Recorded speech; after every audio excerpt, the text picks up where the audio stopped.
Paano kung ang dating minamaliit na Navy ay biglang may pangil na, at hindi na basta-basta tinatabla ng pressure?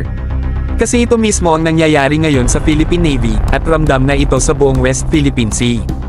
Isa sa mga top shipbuilders ng South Korea ang aktibong nag-aarma sa Pilipinas gamit ang bagong fleet ng modern warships na talagang ginawa para sa mas mahirap at mas brutal na laban sa Pacific. Habang banidilasan ng Manila ang naval modernization, tuloy-tuloy din ang production ng mga barkong kayang sumabay sa current at future threats. Ang mga bagong frigates na ito ay hindi simpleng dagdag numero lang.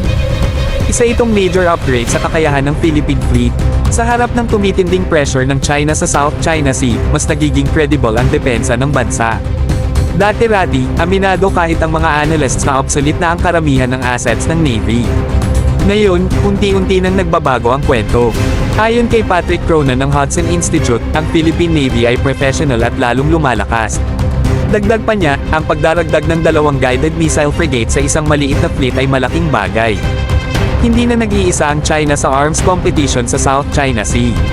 May kakayahan ng sumagot at magpakita ng presence ang Pilipinas.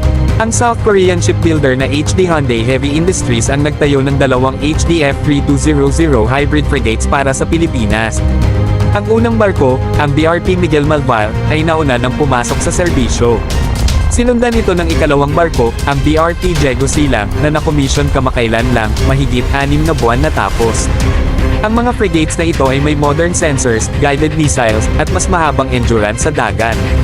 Hindi na lang symbolic ang presence, kundi back by real capability.